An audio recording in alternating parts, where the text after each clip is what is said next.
Good day. I'm James Thomas O'Donnell, and besides being a pharmacologist, I am a pharmacist. And today I'm talking about pharmacist errors. Unfortunately, danger does lurk in the drugstore, and when you get your prescription fills, there are certain things you can do to help minimize pharmacist errors. And I also give similar lectures to pharmacists and pharmacy companies and insurance companies who represent pharmacists on how to minimize errors. And we actually go to error experiences, or what are known as claims experiences, to see what has happened in the past to help identify solutions and help avoid the same types of errors in the future. So what can go wrong when prescriptions are filled? Well, the wrong drug can be dispensed. The pharmacist picks the wrong drug. They don't recognize it, or they make a mistake. The wrong dose of the drug is given, 20 milligrams instead of a 10 milligrams, or 100 milligrams instead of a 10 milligrams, and the patient gets too much and potentially has an overdose, or they get not enough and they don't get the benefit of drug therapy and they get sick or sicker. Other things that can happen are the wrong directions are typed on the label, or the labels are confusing and not understood. Patients are supposed to be counseled by pharmacists and advised how to take drugs and recognize toxicities, and sometimes that's overlooked.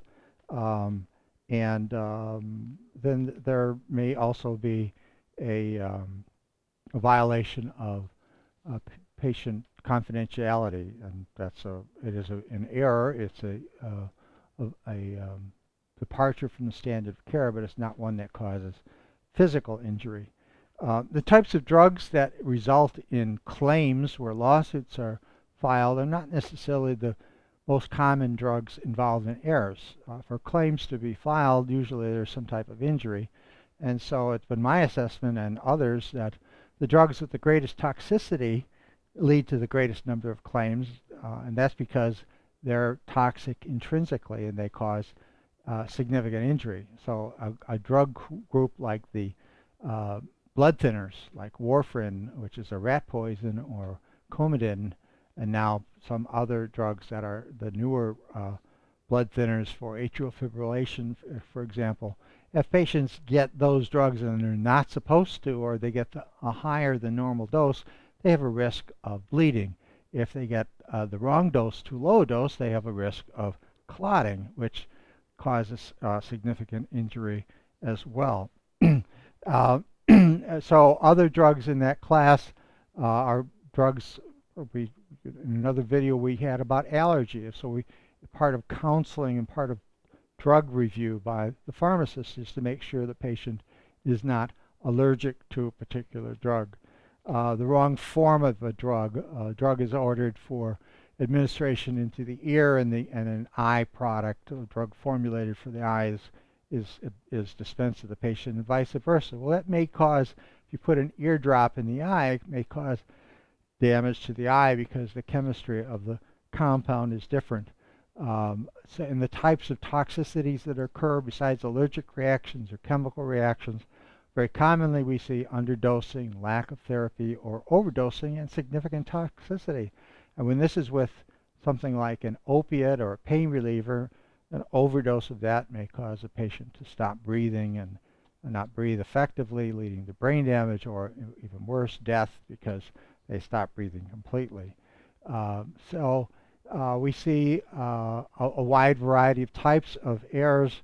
The reasons for errors, it might be the pharmacist is too busy, or they're just not up to speed, or they're letting their assistants or technicians do things that they shouldn't do, or it's bad handwriting by the doctor and the pharmacist is not calling. A saving grace now with computer or email prescriptions is that we're eliminating the handwriting factor. But with new technology, there's indeed some new errors that we're seeing that with this new technology that we didn't see on others. Reliance on technology. The pharmacist is not thinking about all of the interactions, relying only on the computer to tell them. What I tell patients, that what you can do to help avoid and stop and catch errors is when they say, do you have any questions for the pharmacist? Say, yes, I want the pharmacist to counsel me on how to use this drug safely and effectively. And then listen to the pharmacist and ask questions. And take the sheet that they give you when you go home, read that sheet. And if you have any questions, ask the pharmacist then. There's no way you'll know in advance what to ask the pharmacist until you have heard what the drug is supposed to be used for and read about it. And thank you.